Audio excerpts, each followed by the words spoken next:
So you're trying to catch up inside of Diablo Immortal. Maybe you took off the weekend, or maybe you haven't played for a couple of weeks. You're behind in your server Paragon level, your levels are low, and everyone is in front of you. There's some things that you guys can do to speed up the process for you to catch up. Plus, Diablo Immortal helps you along the way. Today I'm going to give you all the tips that you need so you can catch up and not be the guy or the girl left behind. What is up, my friends? My name is Echo and I play Diablo Immortal every single day. With that being said, some days I play less than others. Real life happens. You have kids, you have school, you have work, you have family, whatever it may be. So as you guys can see right here, I'm sitting at max level 60 with a Paragon level of 276. Now, upon recording this video, our server Paragon level is 302. That means when you get to level 302, you are at Paragon level for the server. If you push beyond that, it's gonna be very difficult and you're gonna get much less experience. But if you're below that, like myself, you get some help. Now, if you come on over to your bag and you see all the stuff that you got in here, you can go click on your level and it'll bring up your Paragon level. You are below the server Paragon level. So I'm gonna get increased experience rewards because of this. My rewards are now 230%. So instead of 100% rewards, which would be someone that's at Paragon level, I'm gonna get 230%. That's 130% extra rewards. And sometimes Blizzard does events to even enhance this more, sometimes before updates and things like that, so that everyone's caught up for the new content. This is actually a great time for you guys to dive in and play it, because when new updates are coming, you may catch one of those extra boosts, which make it even easier for you. So instead of me getting 100% rewards while I'm farming, doing events, or any of that, I'm gonna get 230%, which is gonna help me. But now I'm gonna take you through a bunch of the first things that I do when I'm looking to get that quick experience. Now, right now, I'm a shadow. And if you're someone that hasn't been playing as frequently, I would assume you're either an adventurer or a shadow yourself. Most likely, you're not an immortal, just saying. So what I like to do every single time I log in is come check out Bartender Bailey, view the active contract. I have a contract that I've collected.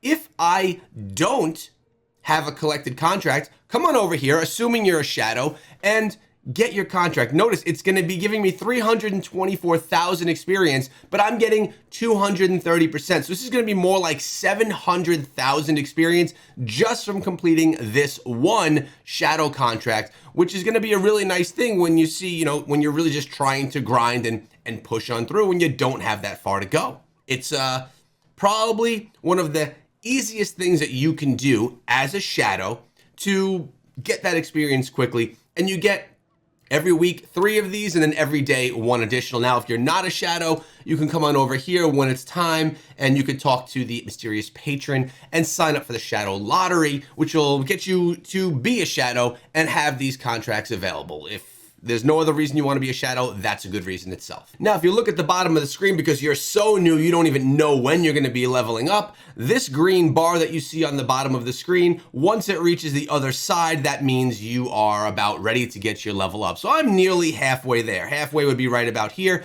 And that's how you can measure your progress. But now another thing that you want to always check out every single day are what notifications are here. I have a rare crest available at the Elder Rift. So I'm going to head on over there. I'm going to grab my free rare crest, and we're going to talk about some other ways for you to grab that quick XP. So as we head on over there, you'll notice we have the codex. The codex is going to be a bunch of ways for you to get rewards throughout the day. This is how you get experience and extra experience. So notice you have a featured event. This is the bestiary. This is where you collect monstrous essence, and when you get 10 of them, you head on over to the bestiary and you can collect those rewards. This is going to give you 80 battle point progressions, which is really nice because it only takes you, well, a lot less than that to progress your battle pass. So if we take a look here, if I were to get 80, I would already jump to the next battle pass level. And if you didn't know this, whether you get the free battle pass or the empowered battle pass, every time you rank up to a new level, you get massive experience. So you want to try to extend and advance your battle pass as quickly as you can so you can just get that experience. So I'm actually going to claim a couple of these now that I had sitting around from my last play session. We are only 3 away from one more battle pass enhancement. So you could look at all the things that you have. Notice you have all of these events that you could participate in to get you battle pass progression points. These are what you need, and they're called battle points. I keep calling them progression points. Now keep in mind, if you have an arrow up, as we do here on Mad King's Breach, this means it gives you a better chance of getting legendary set item drops. So it's nice to do those. Some of these are gonna be better to do than others. Some you're gonna be able to run more quickly or get friends to do it with you. But if you extend and you progress that battle pass, it's gonna really help you rank yourself up and get that XP pretty easily. Now there's another thing on here that I like to do every single day, which is Elder Rifts. You get 8 battle points for doing one Elder Rift run. It probably takes 2 or 3 minutes to do them. So you could just sit here and grind Elder Rifts, which we actually have to collect our free crest right now from them.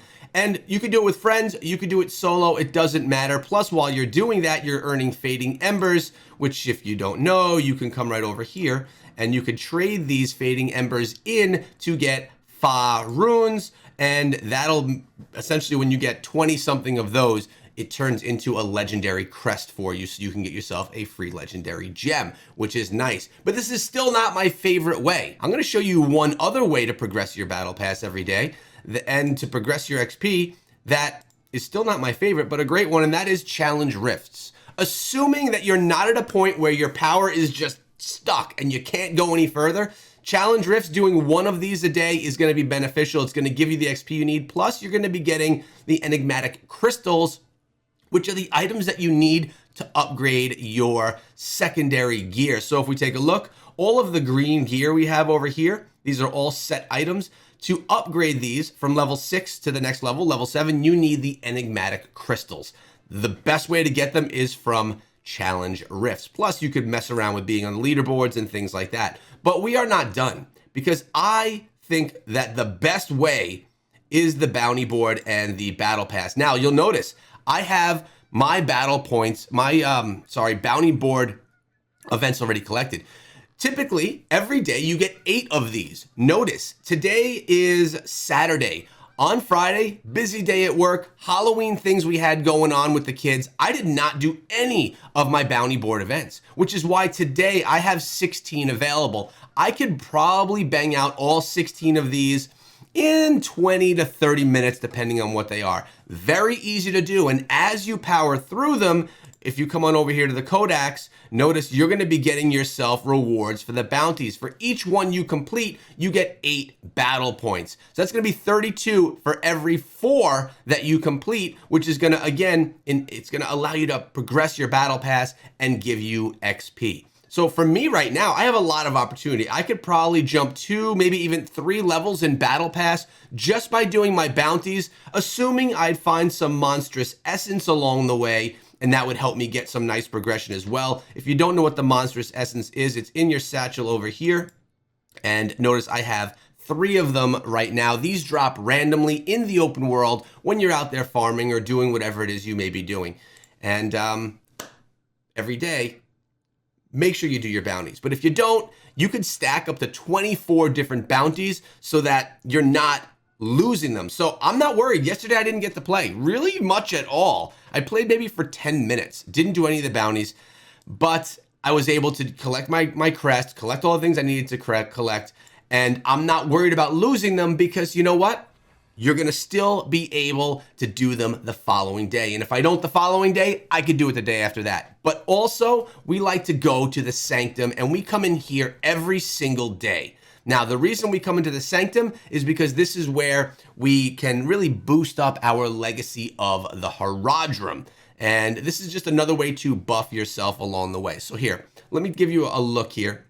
This is a good way for you to quickly run through something and be able to get the rewards from it. Now, when you look in here, this is the legacy of the Haradrim. These are going to be all of my little upgrades. Notice on the top of the screen, we have all of these. We have Garnet, we have 221, Sapphire 49, and Burial 201. I can upgrade these items when I get enough of those crystals, gems, or whatever they're called, right? I don't have enough right now.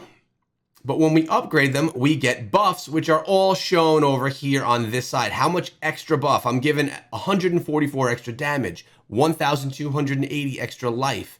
It's nice to run through this quickly. Now, running through it means that you come on over here and you go through your little run through the stage. You know what we're gonna do? We're gonna go through the depths of the Sanctum now. I'm gonna do it on PC, which I rarely ever do.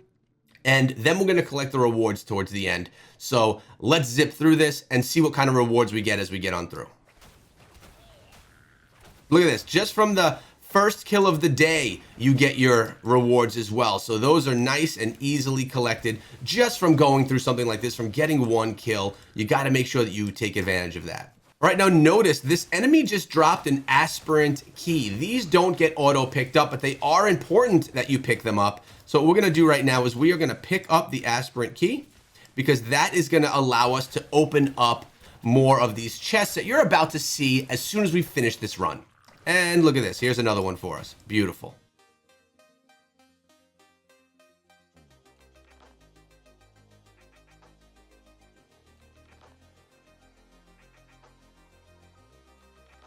All right, so we're reaching the end of the Sanctum. We just got through all of the enemies, and now we're gonna open up all of these. Now notice the first one is free. This one here, you just come and open it up. Then you're gonna come on over and you're gonna open up each of these. These all cost those aspirant keys that you were picking up. Now, there are multiple rooms that you can go through, and you can open up as many of these as you have keys. But my recommendation is to not come over here and go into the next room. There are more in there, which I would not recommend you grabbing. I leave after the first room, and now if I have enough, I can come back over here and I can spend them at the shrine. I don't want to do that right now because I know I don't have enough, so I'm going to just head myself out of here, and we're going to go back to West March. And we have a little bit more to do, but now take a look at my satchel here. I don't know why I call it a satchel. Aspirant keys, I've got 85, 38, and 2. Once you get approximately 300 of these, you can complete all of the rooms inside of the Sanctum, and there's a massive bonus reward once you get through all of those. So what I've been trying to do is just go through room number 1, and then when I get 300 of these in my bag, I'm gonna try and get to that final room to get that final bonus. That's the way to min-max this event so that you can get as much rewards as possible. All right, now we're gonna head on up to the map. We wanna come over here and navigate to the Hilt Trader, because you need to come on over here and make your purchases every single day. These are important. All right, so we're at the Hilt Trader. Remember we spoke of those aspirant keys? Well, every day, I'm gonna come on over and I'm gonna buy 5 of these keys. I want to just continuously add these to my bag. I'm going to spend what I need to spend. Other things that I like to get, it's not a bad idea to get normal gems. You can always do those upgrades. Telluric pearls, on the fence about those right now. You do want to get your legendary crest every week. Legendary item is nice, as well as a legendary gem. If you're an immortal, you'll have some stuff. Limited time stuff is really just the gems. You can get yourself crests as well. But really, the thing that I come and get every single day is going to be the aspirant keys. And then when I have enough, I'll come up here and I'll get these legendary crests items and the legendary gem as well, even just so I could use it as food. These don't give you straight up XP, but these are important that you do every day so you don't lose out on those rewards. Claim the first kill of the day. We're getting some of those extra aspirant keys. These are just from making your first kill. It's a way that Blizzard promotes you to log in every day into the game. Now we're coming on over to the codex. We finished an activity, and it was the Legacy of the Haradrim, that run we just did. We're gonna claim that. It's gonna enhance our battle pass. Boom, and the XP got me 3/4 of the way. Now this is a new battle pass upon recording this video. So the rewards, the XP that you gain from progression is much less than once we get, a little bit further down the battle pass. Now, the top tier is what you get for having the free battle pass, and if you have the empowered battle pass, which I spent $5 on, you get the bottom tier as well, which is a 1-star legendary gem. With that in mind, you get the same experience progression in your battle pass if it's the free or if it's the empowered battle pass. So I'm not getting any extra experience from paying for the battle pass, just the extra rewards on the bottom row, which are good. Specifically, I really like the skin at the end. But I see another red dot that's up here in the corner. Oh, we have something in the shop. Well, there's a bunch of things you could pay for in the shop, but there's also your free daily rewards. Claim them every day. They're not giving you XP, but they're giving you free stuff for your progression. Great, and thank you. And there is still a red dot up there. We have something for the shadows because I am a shadow. It's telling me where I am. I just got myself some more hilts. My rank is good. Once I complete a shadow contract, I'll progress here, raiding the vault, the path of blood, and chests inside of the vault. All of these things are shadow events that you can gain, so you can get those rewards. And the Shadow War, Scrappy Echoes Mischief, that's us. We are going to be part of the top 10 Dark Clans. And the bracket's showing where we are. It looks like we have to go up against the High Rollers. And once you complete all of the things that we've talked about and you still want to play more Diablo Immortal, then it's time for you to either look for more Monstrous Essence, because you can get 30 of them per day to get these rewards. Once you've completed them, you've run a bunch of Elder Rifts, you're gonna spam a couple of these dungeons, whichever ones you like the best with your friends if you're able to play with them. Mad King's Breach is one that you can complete pretty quickly. I also like doing, where is it? We like Tome of Fahir, fairly quick. Temple of Namari is probably my favorite. The Rapids are also fairly quick. And everyone's favorite, oh, it's not even here. It's not available right now. Essentially, you're going to be spamming the ones that you like best, that you can get through the most quickly, so you can get these battle points, and then you can progress your battle pass. Plus, along the way, you can get those legendary set items, which are your green items that can help you put your sets together to get stronger inside of the game. Hope you found the guide valuable. Sub and ring the bell if you did, and I'll see you next time.